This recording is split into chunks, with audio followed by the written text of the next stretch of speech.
when did you get back? I forgot. So I just got back from Rome on Wednesday. So I've been here. This is day 7 of being back in the States. So when you first got back, when the first thing you did when you got back from Rome, did you go to Olive Garden just because you missed the food so much? Actually, it was when I got into O'Hare. The first thing I did was went to there. I'm not a Cubs fan. However, there is a this bar and grill there, and so I went and had 2 Chicago dogs called it was like the Cubs Bar and Grill or whatever. Oh. And of course, they had the Cubs game going on, which I'm pretty sure they lost. But yeah, I haven't had a Chicago dog in years, and so it was just great to have that. It was everything you thought it could be and more. Yes. Yeah. It was so good. The Vienna hot dog and all the mustard and stuff. all the stuff on top. Yeah, it was great. That's good. Can you eat it with your hands, or do you have to get a fork eventually? Have you mastered one it? who uses hands. Yeah. I did not use a fork. Yeah. Even if things catastrophically fell. Right. I think I would still go with the hands. Right. Yeah. And then whatever's on the plate, you just pull off like the kid from Christmas Story and just like show Mama how the piggies eat. Exactly. Just tear into it. That's great. That's so good. That's so good. And so are you getting to stay at home with your family before ordination and everything? Yeah. So that's good. This week and the next couple weeks here, I'm at home. Just kind of. Yesterday was the vocations out. We were golf outing, so we went and did that. It was just wonderful. Didn't golf the greatest, but it was a lot of fun. No. Oh yeah. I was counting the number of golf balls that I put into the water or into the woods or cornfield. I think I put 11 golf balls, so I almost lost a full thing. So it was quite a day. We had a day. If it makes you feel better, I don't think I could even hit one. So I couldn't even hit one enough to put it in a bad spot. So I think after a certain point, I'd probably Happy Gilmore it, That's still fun as well, though. Right, right. Just be done with it. Go golfing with a hockey stick. Yeah. That'd be great. Yeah. I would need like a stick that big just to actually hit the ball. So I think my nickname would be Divot, though, if I played golf. So. That's great. That's awesome. And so the ordination is the 24th. Yeah. The Feast of Nativity of John the Baptist. And there's 4 of you being ordained, right? 4 of us, yeah. Deacon Isaac Pekka, Deacon Alex Kren, and Deacon John Weber, along with myself. So. Were they all in Rome with you? Have you all been on this together? So together insofar as we've been in the same class for the last 4 years. Yeah, but not physically. Yeah, but not physically together. No. So Isaac and I have been in Rome for the last 4 years, and Alex Kren and John Weber have been at St. Francis de Sales in Milwaukee. It was good though. Like over this New Year's, Christmas time, the St. Francis de Sales guy came to Rome for a month or so. Wow. Or it was a month. It was like a little less. But they were in Rome with us. We got to hang out with them, and that was a really cool time to be able to bond with them. That's good. To be able to prepare. That's for good. Holy Orders together. That's great. That's great. And you also got to meet and hang out with the Pope for just a little bit here and there? Here and there, I suppose, yeah. That's great. I had the privilege this year to help or be one of the many deacons helping with the Chrism Mass. Wow. With Pope Francis. That was an absolute wonderful experience to get to do that. Did you have to think about what you were going to say to him, or did you get it all out? Did you? I think I would be, high. Mm-hmm. Yeah. I don't know if I get it all out. Yeah, going through my head, I was like try to say something nice in Italian and everything. Oh, but wow. then it's like all that comes out is Buongiorno Padre, and that's about it. Oh, so, wow. So, yeah. That's great. Wow.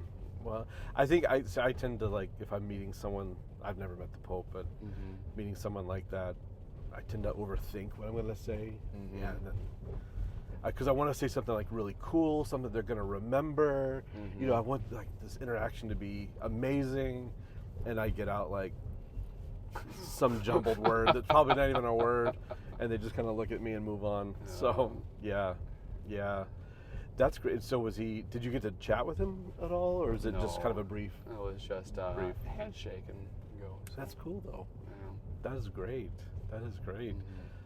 Mm-hmm. So when you were, let me ask you this. So I about a year ago, I did actually the first one of these with now Father Stephen Weller, who at the time was Deacon Stephen Weller, and it was actually 2 days before he was ordained. And so I thought with him and so with you as well, one of the things that I guess I never really don't get to hear about is like what is going on inside of you like right before ordination. Like I can only speak to something like that, like the day before I was married or something like that. But excuse me. But right before you're ordained, like everything going through your mind, but also something a little bit different, a lot of it different, is that you're going to be holding Jesus in your hands and bringing him into the world. That's mind blowing to say. I mean, that's the least. Yeah. So I guess I'll just open up that whole box for you. No, it's been amazing. So at my diaconate ordination, that was absolutely amazing. I had the opportunity to be ordained with Isaac Peckham and all of my other Rome classmates in St. Peter's Basilica in Rome. So that was pretty amazing. And in being ordained, it's naturally the next step, allowing you to be able to preach during Mass, be able to baptize children, and a number of other things. And it was just like, this is what I'm called to do. And there's just like a deep joy and a deep peace in that. But yet it's also really fascinating as well, because like the longer you're a transitional deacon and all these things, the more you realize that the next step for ministries, like if I don't get ordained, I'm beginning to actually withhold from the people what they need. Like I've had people come up and ask, "Hey, Father," assuming I'm wearing collars, and right? Can you hear my confession? And well, I actually can't yet. And so all these things that are needed, and that the people want and are desperately in need of, for the mercy of Jesus and the most holy Eucharist, all these types of things. The next natural stage is priesthood. And so that's going in my heart. I am so pumped. I'm so excited for ordination. I really can't wait. There's all sorts of things going on, this great desire for the priesthood, knowing that this is what Jesus has called me to. And I think I told you this before, but when a number of my whole story really comes from the various things like Adventure Camp and the Mission America, a number of these things that we've done over the years. Do you hear that, everyone? So my vocation has a lot to do with those events. And for instance, my first year going to camp, which was, I suppose, 16 years ago now, it was the first time that I'd ever been in a place where kids my age actually wanted to live the faith. And that was just something amazing to me. It was also the first time I had really encountered Eucharistic adoration. Didn't really know what that was beforehand. Usually, I think either Wednesday or Thursday night, we have whole camp adoration. And that first year, it was at the time Father Robert Flock. He's now Bishop Flock, but he was the priest up at camp that year. And instead of your normal adoration, where you place Jesus on the monstrance on the altar in the monstrance, and everyone sits in the pews and adores Jesus, he brought Jesus to each individual camper. Wow! And so Christ was 6 inches from my face. And again, this is like the first time I'm really, encountering adoration, and that's how I'm encountering it. Yeah. And in prayer, it was the first time I'd really asked him while he was there, like, okay, Lord, I've been told you're all good, you're all loving, and you know all these, and you know everything. Yeah. So if those three things are true, which I believe those are true, then you know what is best for me. Yeah. And if that's the case, well, Lord, I'm going to ask this for the first time in my life. Lord, what is it that you want me to do with my life? It was the first time I asked that question. Which is a dangerous question because you might get an answer. Exactly. And but when I first asked that question, I did not get a response. No, I knew, or what I did know is that that's the right question to be asking. Yes. But I did not receive a response yet. Fast forward to my senior year of high school, and going into my senior year, I was with you. We went to Estes Park, Colorado. Yep. That was absolutely amazing with the crazy priest, Father Greg Bourne. Amazing priest. And having Mass at Mount Rushmore, at the foot of Mount Rushmore. That was amazing. That was great. Having a Mass really everywhere. Everywhere. Right. Having we had Mass in the garage of a woman. That's right. That was amazing. Doing the work. She let us in her garage and have Mass every day. That was amazing. We had Mass at the chapel where for our World Youth Day Denver, John Paul II, I think he was staying at this monastery, and there's this chapel outside the monastery where he went and said Mass, celebrated Mass there. And we got to have Mass there as well. That was super cool. Yeah. But probably most important for my vocation, we got to have Mass in Rocky Mountain National Park, which was beautiful. It was amazing.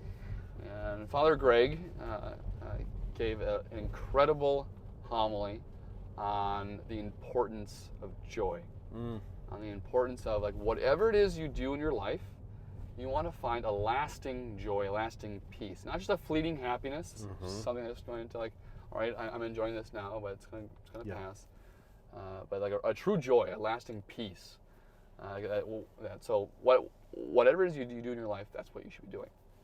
And so when he mentioned that, these memories of me serving at the altar, me being with some incredible priests, and the notion, these hands are consecrated by a bishop, which they will be in 18 days. Yep. That's really incredible. Yes. That they can change ordinary bread and wine into the body, blood, soul, and divinity of Jesus Christ, which still blows my mind. I mean, as a bit of an aside, the reason why, at least why Aquinas argues, at least and a couple others, of why Satan fell was because of pride and envy. That he was shown that man would be made higher than angels. Yeah. Now, how can we say man's made higher than angels? Well, angels are immaterial. They can't touch anything. There's nothing for them to touch with. We, in the Eucharist, at Mass, we get to touch Jesus. We get to touch God, which is something that the angels can't do, which is what kind of it elevates man to this higher being, and at least that's what it's been argued, that's why Satan fell, because Satan was prideful and wanted to be at least as good as God, if not better. But if someone is being brought above you, obviously that's a big fall. So that's kind of the crazy part. Like, I get to touch Jesus and help bring him into the world through his Holy Mass. Yeah. That's incredible. Yeah. That's incredible. So later that evening, after having that Mass and everything, I was praying a bit, and our Lord, I've never been more sure of something in my entire life. It's kind of hard to explain, but I mean, he told me very clearly, Jared, I want you to be my priest. I want you to be my priest. And so again, that's my going into my senior year of high school there. But again, that answers the question that was asked, back in 6th grade. Like, asking the Lord, what do you want me to do? Well, he finally answered. It just took his time, it took like 6 years, but he answered that question. Were you all over it though when you got that answer, or were you like, are you sure, or were you like, yeah? So yeah. So at that time, so if you know me, I'm a planner. Yeah. So I have everything kind of already planned out, and at this point, I was planning on going to the University of Wisconsin-La Crosse to get a bachelor's in computer science and a master's in computer engineering. And I would have been able to do that in like 4 years, 3 years, because I had everything put together and I was already taking classes in high school. Yeah. So I was going to streamline everything. Yeah.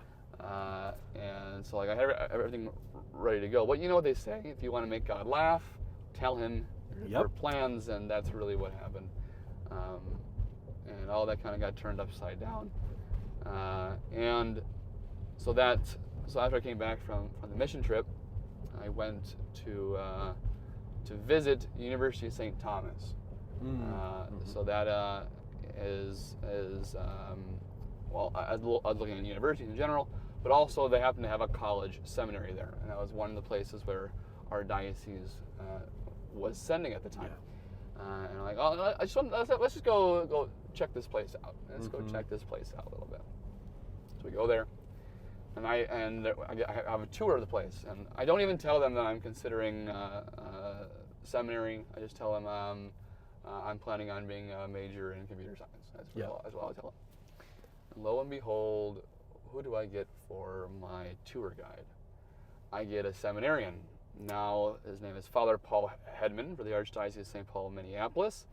Wow. Great priest, by the way. Hilarious priest, great man. What did I find out as well? He was also minoring in computer science. Oh. And so, like, well, okay, you just hook, line, and sinker. Lord, you just sold me. Did you just look at God and say, well played? Practically. It really was. But I fell in love with the place. Yeah. And I very much knew like this is where I'm called to be. That's great. And so then I contact the vocations office, Father Wiersbe at the time, and we ended up having an interview and everything. I had to go through all the paperwork, background checks, all those things, and I was accepted. And that was 8 years ago now already, which is kind of crazy to think about. Yeah. So it's gone very fast. Did my first 4 years of seminary at St. John Vianney College Seminary, where that's where I really kind of actually came to fall in love more deeply with the priesthood. Because even at the beginning there, I didn't really have that. I didn't completely have that desire to be a priest. I knew that this is what God was wanting me to be. Yeah. But I hadn't bought into it completely yet. Right. And it's like you have to get into alignment. Exactly. With him. Exactly. And so, and within the first year and a half, I think that growth really did take place.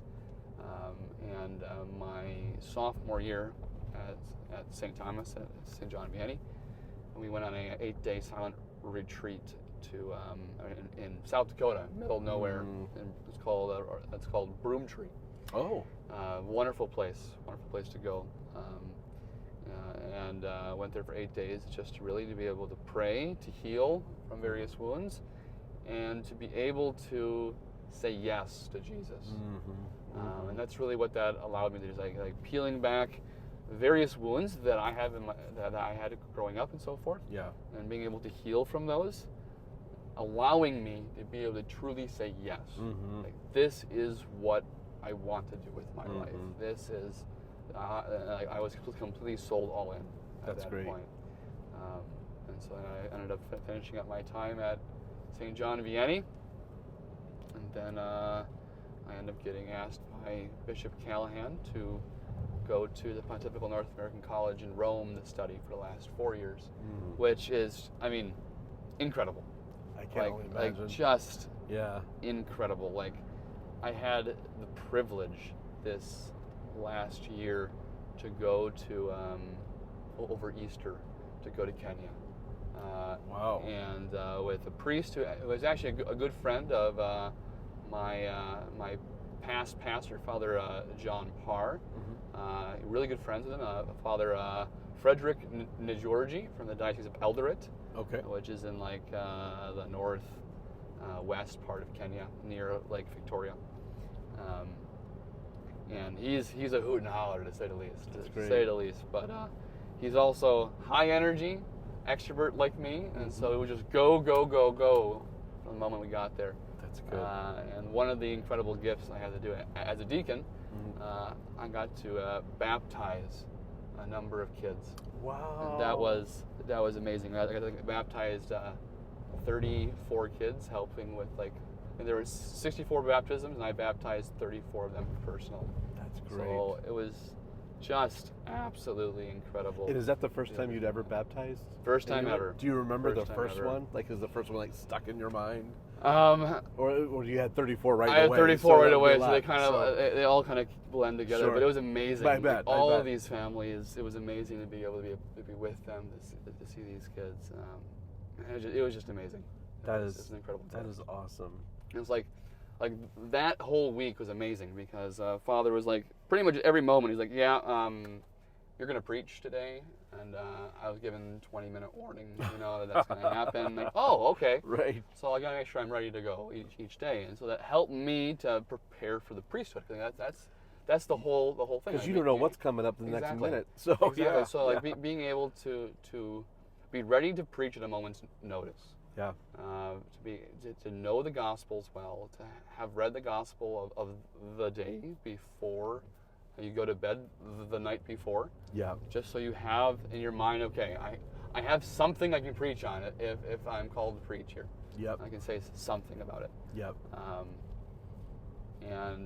So that was incredible. I preached most days there. That's great. Baptized kids and got to meet incredible families, bless people. It was incredible. That's so good. And I know that's only a sliver of what Jesus is calling me to. Yeah. That He's calling me to a deeper ministry of being His priest. Yeah. Of being able to be at the altar. And because of all these types of things, I am so excited, so pumped to be His priest. That I know that He will use me to do incredible things I couldn't ever have imagined I'd been able to do. Sure. I never would have imagined in a million years I'd be going to Kenya. Yeah, and be able to do those types of things. When does that just pop up? Hey, you want to go to Kenya? Sure. Yeah. Why not? Exactly. It would be impossible if I hadn't been in Rome. And so it's just all these incredible gifts, seeing the Holy Father. I also had the privilege of being one of the many deacons for Pope Benedict's funeral. So that only happens once. Yeah. Popes only die once. That's right. Usually. Right. So that was an incredible gift to be able to be there for that, and all the other various things that had taken place in Rome over the last 4 years. Yeah, there's been a lot happening. Yeah, and it's also it's an incredible gift to be in Rome because you get to come closer to the Holy Father. You're physically closer to Him than you are here. Yeah. And you get to know Him to a certain degree. I think better than you would here. Yeah.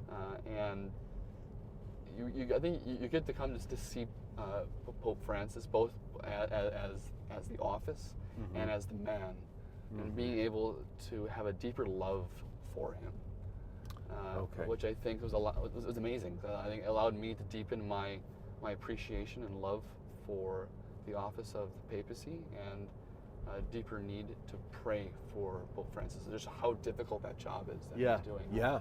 I wouldn't wish that on my worst enemy to be a pope, because it's so strenuous. There's so many things. No matter what decision you make, half the people are gonna hate you, the other half are gonna love you.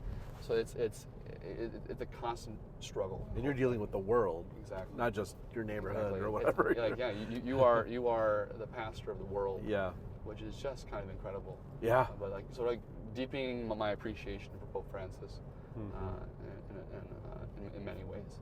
But which I think there's something with him, not to go off too much on being a celebrity or whatever, but the thing that always amazes me is that when you say the Pope, everyone knows who you're talking about. Whether they're atheists, whatever they are, everyone knows who you're talking about. And there's something to that. Yeah. That there's a recognition there in some way, shape, or form that, and this is the guy. This is him. This is Christ's vicar on earth. Right. He's right. here instead of Christ. Well, he's there in Christ the head. Yeah. He's here. Yeah. Christ is working through him. Yeah. In the church. Yeah. Pretty incredible. Yeah. So when you're in seminary, as you've gone through seminary, are there things that you all are really talking about in there as far as like what's going on in the world? Like how do, like, this is happening in the world. This is how, as a priest, that you need to learn to deal with this, or this is how you talk about it, or this, are there things that, like, issues, I guess, that you guys are like really hitting hard in the past few years? Yeah. I mean, really, anything that comes up in the church. Yeah. And like, so like talking it through that. So if I was a pastor, and I don't know, just speaking in general, like there are scandals in the church. Yeah. Like the whole McCarrick scandal, and all of the other various things that would take place. How would you, as pastor, how would you preach on this? Yeah. How would you help address these things with the people? Because I think oftentimes it can seem this way if people don't know their priests, that the priest doesn't have his own opinion, or he doesn't like realize just how bad things are because he's a part of the church. Yeah. If anything, if you ask me, it's almost the other way around. That because you're a priest and you work in this day in and day out, you see you really do see the gravity, probably more so than the average person. And so scandal like really hurts the priests, the clergy, the church, and like it really hurts. Like it hurts the church at large, but it really hurts the priests, because especially if there's a priest that goes into scandal and everything else, that becomes something of a remark on the priest. So as a priest, you're going to take that no matter what. You all get lumped together. Yep. And so I mean, it's something that you have to talk about. And it's like, okay, how would I address these things? Yeah. And the number one answer is always with love. Right. But now, love is like, right, as Aquinas puts it, it's willing the good of the other. And now that obviously needs to be discerned as to how that actually works out in every particular moment, because it's not something that is the same in every situation. Sure. Right.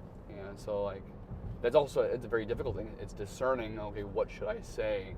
What should I do? Yep. What's the right thing to move, or what's the right thing to do in this scenario? Yep. But we know in seminary, like, this is what we're getting ourselves into. Yeah. So like these are the things we have to be talking about. Yep. And same thing with various things taking place in the States, whether it be transgenderism, whether it be the pro-life issues, all these things. As a priest, how do we confront these things? Yeah. How do we preach about these things in a way that is loving, that shows the dignity of the human person, even in regards to scandal? How do we uphold the dignity of the man or woman or whoever it is that is bringing scandal upon the church? How do we uphold their dignity? Because even though that they've done something wrong, that does not reduce their personhood, their dignity, all these types of things. Right. Right. So how do we uphold that? Yep. You know, And these are important questions and important conversations that I think we have as seminarians. We have these same conversations with our formators. Yeah. Those are like our formation advisors, our spiritual directors, and the various priest mentors that we have. Yeah. Because these are very important questions. Yeah. As to how to move forward and how to preach on these things in a loving, charitable way that upholds the dignity of the person, but yet at the same time, you're able to say, okay, what has been done is wrong. Yeah. And we cannot we cannot uphold as good these things that have been done. Right. And we cannot promote these things for other people to do. Right. But yet at the same time, we recognize that like every person's a sinner. I'm a sinner. You're a sinner. Everyone's a sinner, right? Yep. And it's like, okay, how do we reconcile this fallen nature of man, and yet uphold the dignity? It's so easy to let that fall. So I think one thing that I've been learning about in ministry, and I guess trying to be better about for me, is I get what's the word? I get kind of rushed in my mind that if I'm working with someone, in my head I'm thinking, this is the only encounter I might have with this person, so I need to drive it home now. Whereas what I'm changing to now is, let's focus on building a relationship with this person so that this isn't the only time that we're together, that we can meet. Because when I do that, I'm more able to meet them where they're at. Yes. I'm not rushed into, like, I have an hour with this person, I have to move them from here to here. Whereas now I'm having conversations with people to where I have to be okay that they're walking away maybe thinking about things a little bit different, but they may not have changed their mind yet. And I have to be okay with that, and then we're just going to do this gradually, little by little. And I don't know if I've told you this before, but one of the things that struck me in the last couple of years, I think it was at Mass or something, and we said the Apostles' Creed, and the part where it says Jesus descended into hell, it snapped something in me. I thought, my goodness, like, that's us. Like, we are to descend into people's hell in a way, like, not to take it on, but to go get them and then bring them out of it. That's not. I mean, that's what we do. He does through us, is that we descend into their hell. And why it's so important that you develop this relationship, because no one is willing to let you in if they don't trust you. Right. And so it's something that is really, really needed. You're not going to be able to go this way. Oh, you can't? They're redoing this, so yeah. Oh, boy. Yeah. I haven't been here in a while then. Yeah. But yeah, you have to have that trust, and you have to build that trust, and it's not a. But I think sometimes people, there's people in ministry, there's people in the church who are hitting things like really hard all at once, and sometimes it turns people off, and like, well, gosh, that's judgmental, or they kind of write you off of it, and that's the hard part about ministry, is that our relationship with people is so fragile that it takes so much time to build a relationship, but it takes one thing to destroy it. Amen. And that's what we have to be so careful about as well. But what you said struck something in me of what I've been really trying to beef up on a little bit myself. And I think it's like, you've heard of this guy named Socrates, right? This really old guy back in the ancient Greece. Right. And you may have heard of what's called the Socratic method of questioning, like how important that method is in ministry. Yes. Because so for those who don't know, like the Socratic method is using questions. It's basically allowing the person to develop their thought. Yeah. And to be able to see what flaws there are in their own thought. Yeah. It's asking poignant questions about the various statements that they bring up, to be able to actually come to the truth of something.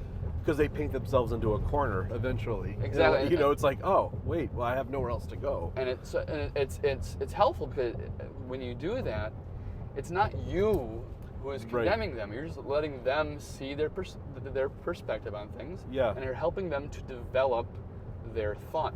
Because I think it's also a dangerous thing that I think many people can fall into is like when someone says something, like that is what they believe. Guaranteed. Like no, we're always changing. Mm-hmm. So even when if someone says something crazy, and it's like okay, or even if it's something that's really good, mm-hmm. that position can still be developed.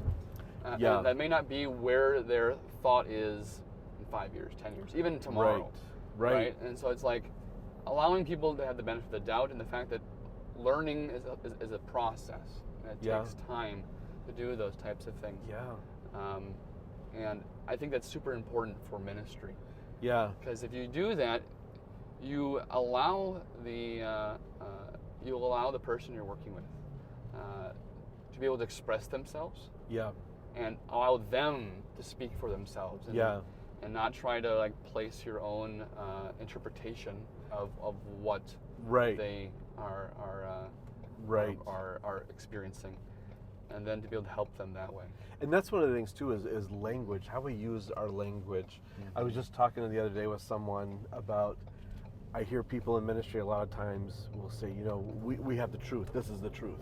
And that's great, we have it. But to the average person in the secular world, they haven't bought into that yet.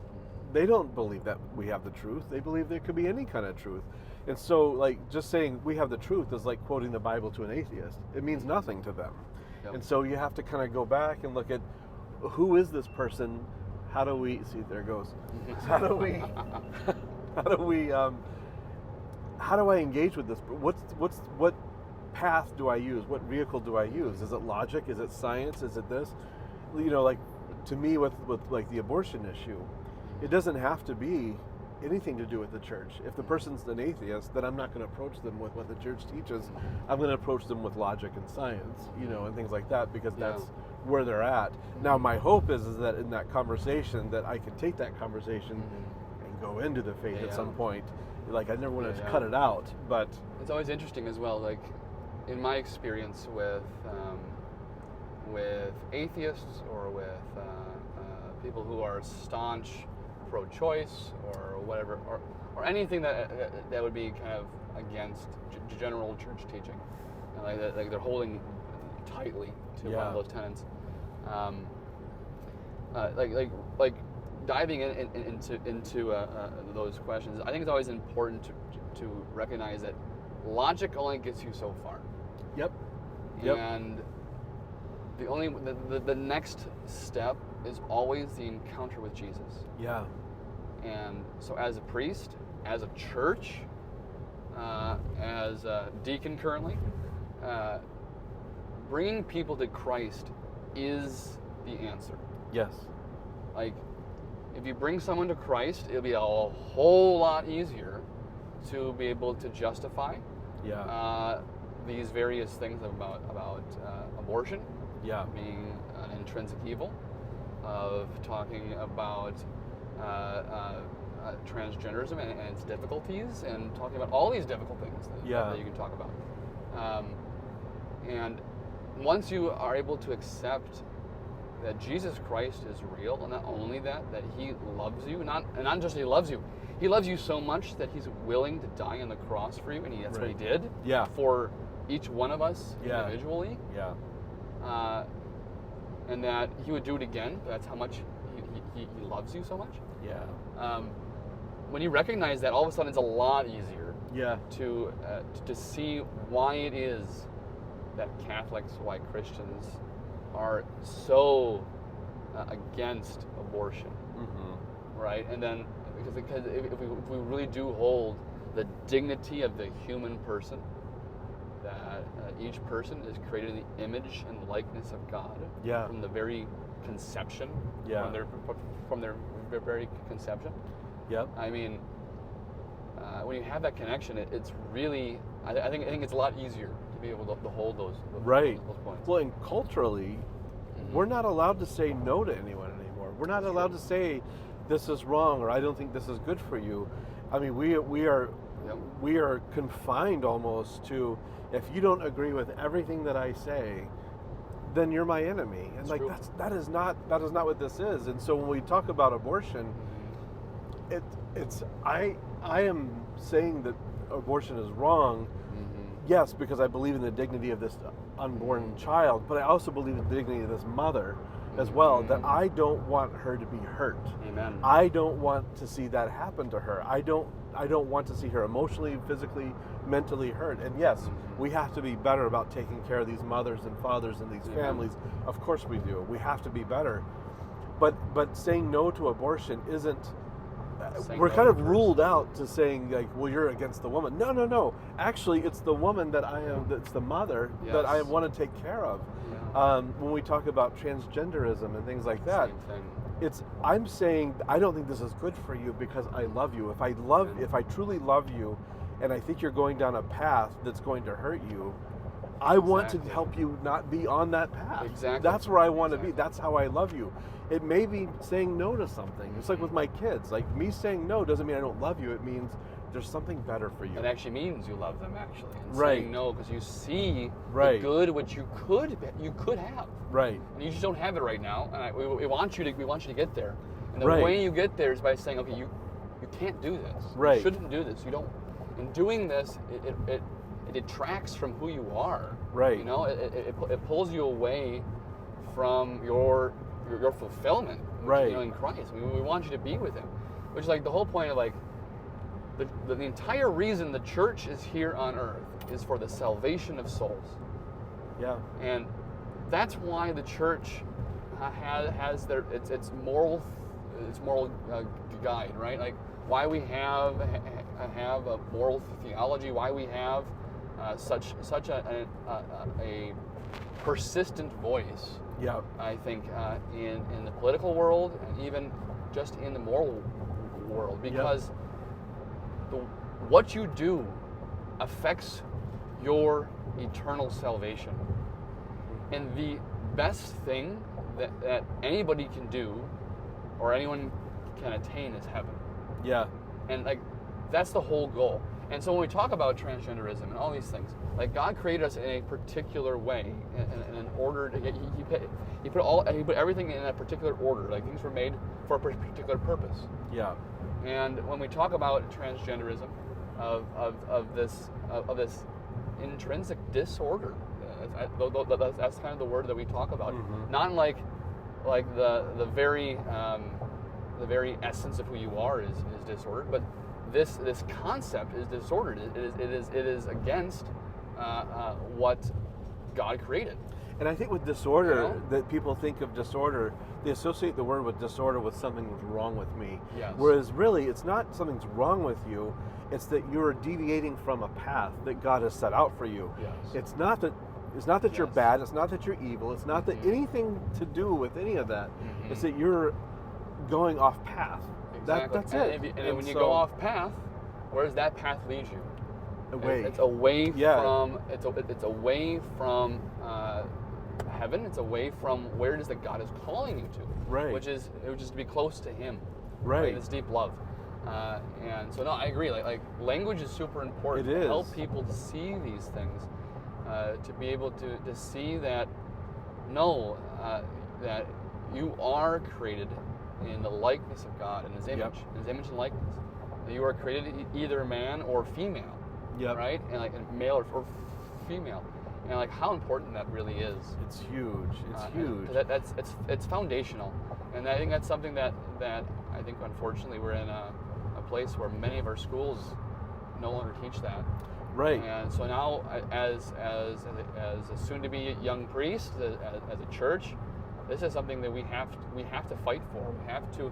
We have to teach the reality that God created both men and women, and He created them to be complementary to each other. Right.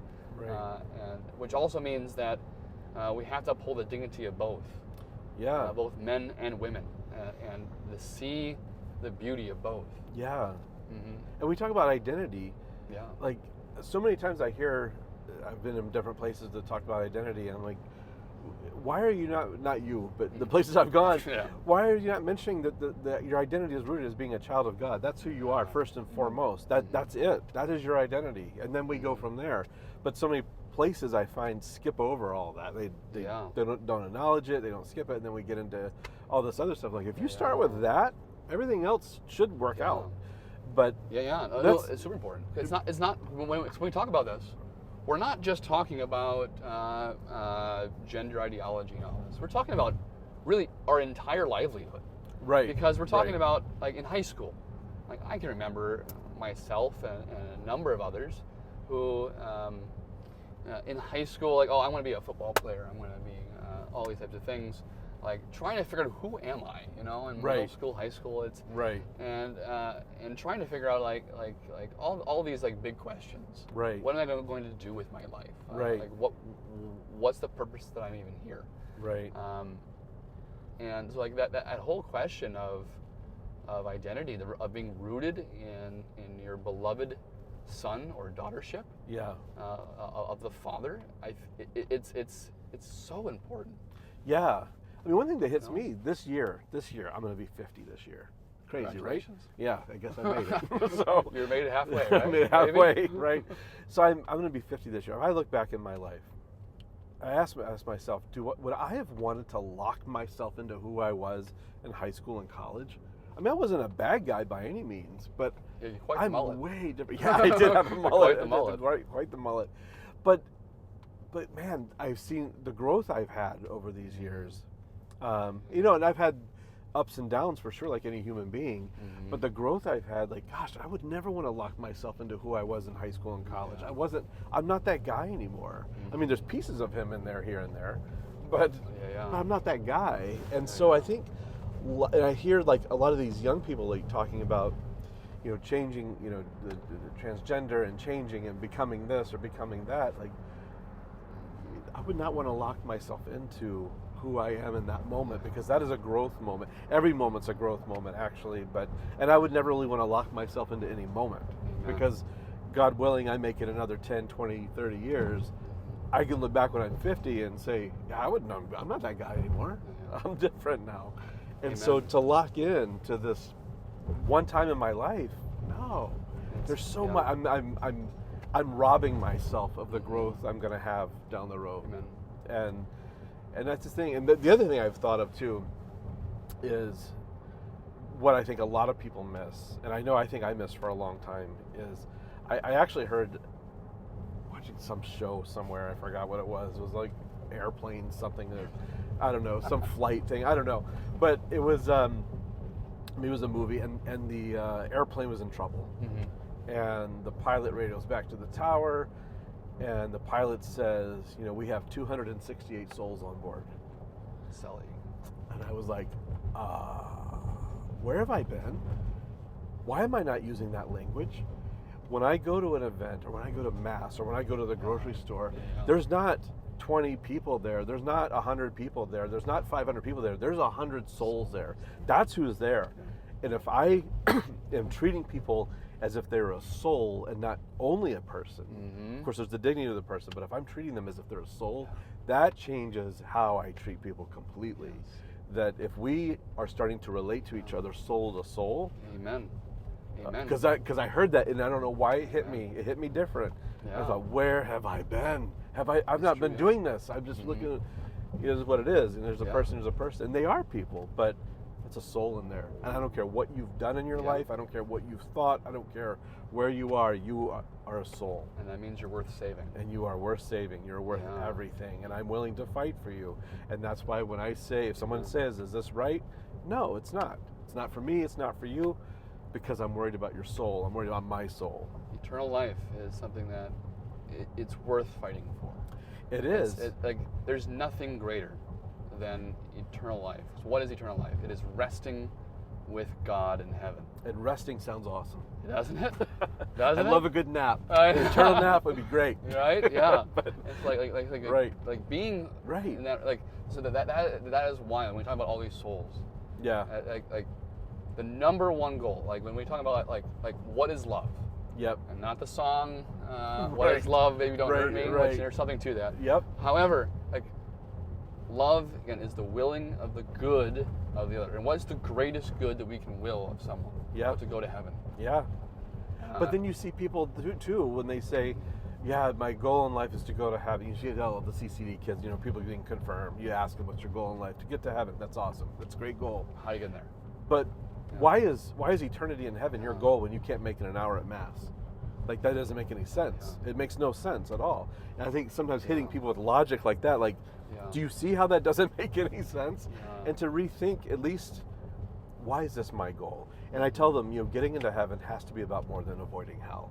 It has to be more. There's two things that kind of came to mind with that. One, to recognizing, the Mass. The Mass is an incredible space because it is a place where you have 1 foot in heaven and 1 foot on earth. Yep. And so heaven is going to be the eternal wedding banquet of the Lamb. We are participating in that. Mm-hmm. And so if there isn't a desire to be at the Mass, there's going to be there might be a bit of a lack of a desire to be in heaven. Yeah. And not only that, but there is a priest that from when I was in college seminary. His name is Monsignor Schlock. I think he's still there. He's a teacher at the Catholic Studies program up there. Incredible priest as well. He gave this incredible homily where he explained in rather simple terms the distinction between heaven, hell, and purgatory. And like what all these things are, right?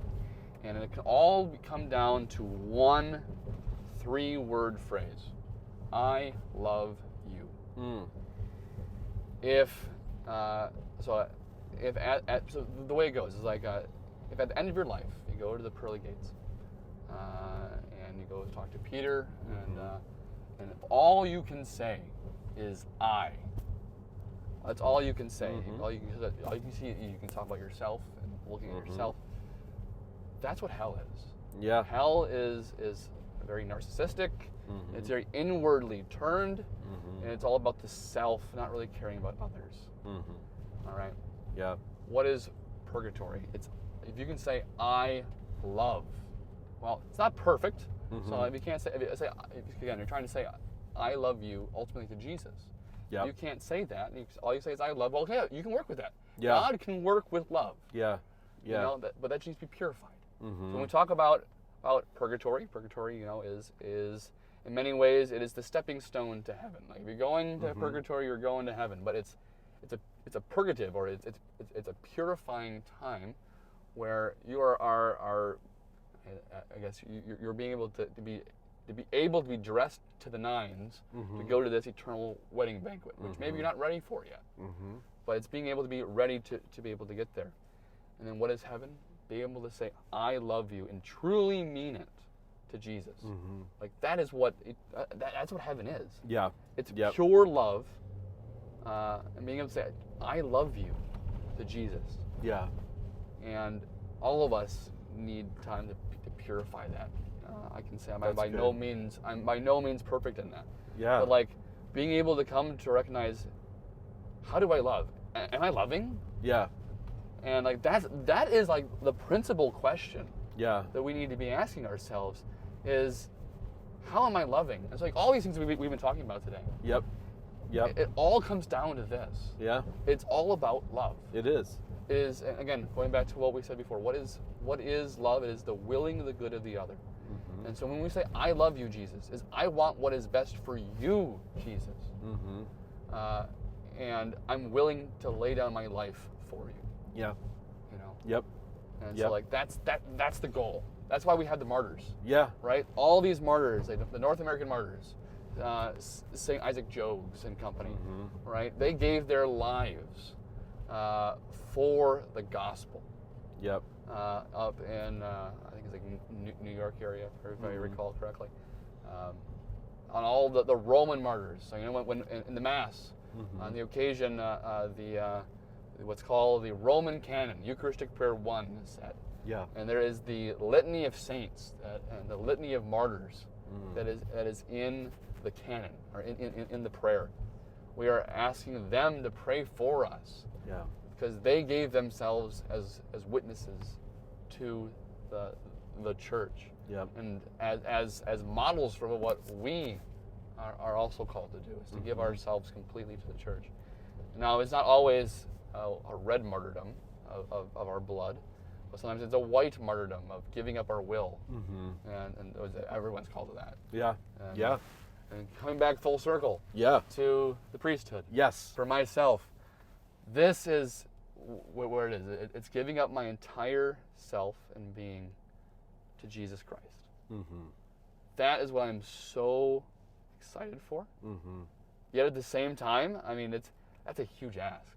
It is. You know, and that's big. It's about as big as you can get. It's as big as you can get. Yeah. And like this whole last year, I've been like preparing for this moment, my ordination. Yeah. It's recognizing just how important everything that I'm learning is. Because it's for, again, the whole conversation is for the salvation of souls. That being a bad priest is not just a bad thing for my soul, it is a bad thing for all of those souls that are entrusted to me. And we're in desperate need of good and holy priests. Yeah, oh, for sure. Priests who are able to give themselves to Christ and to this church, to be able to be open for confessions, to be able to distribute God's mercy, to bring Christ to the people through the Eucharist, through preaching the Word, through anointings, through the sacraments, all these things. And I'm so excited to be able to take part in people's lives. And I go back to what you mentioned, I'd be entering into hell. Yeah. Entering into people's hells. Yeah. Entering into the most difficult parts of people's lives and saying, I'm here for you. Yeah. I'm here to walk with you. Yeah. I may not have the answer. I probably don't have the answer to be able to fix what's going on in you. But I know who does. Yeah.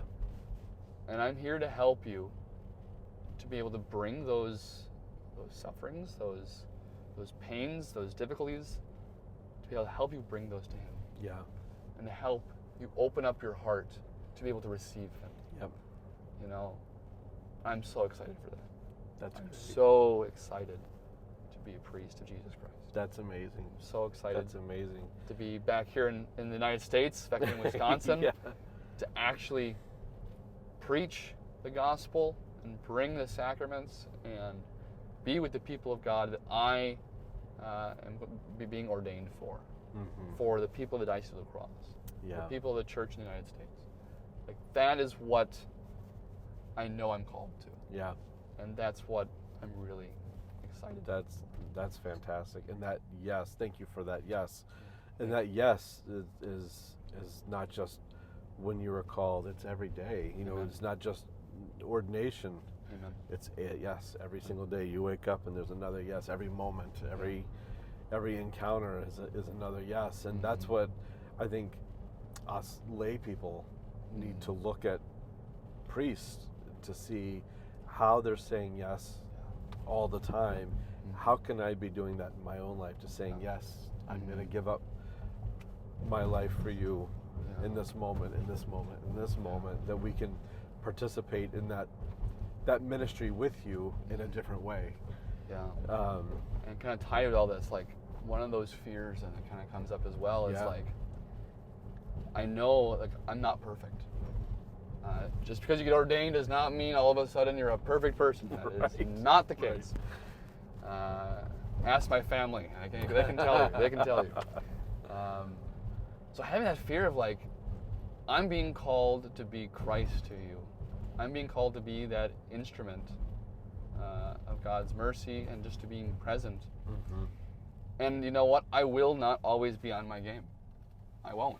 That's just how it is, right? Like, we all have those days where we're just not on. And having and like just having that fear a little bit, like, okay, you know what? I'm not going to be on all the time. Yeah. And how are my bad decisions going to affect the church, those who are entrusted to my care? Because I do see the gravity of what I'm getting myself into. Yeah, and if you didn't, that would be scary. It'd be really right, scary. Right. Like, and so like that's something like I always encourage people to pray for their priests. Oh, for sure. Because it's not easy. Yeah. We have like decisions are made by various priests, and they make so many big decisions for the sake of the flock, which oftentimes maybe isn't the perfect decision, and maybe not. Maybe it was the right decision, but executed poorly, and those can bring wounds to us.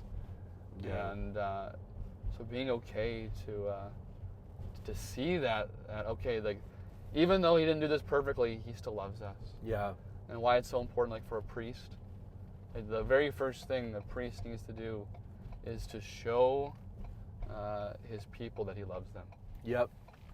And that's one thing that I've reflected on. I was having a conversation about this with another dad, as sometimes at night I'm like, gosh, have I been a good father? Am I a good father? Did I do this right? Did I do that right? And you can be up like rethinking your whole life and questioning yourself or whatever. And I said, it hit me out of nowhere. I've never thought this before. I've never said it before. So it was a Holy Spirit moment. And it came out was, at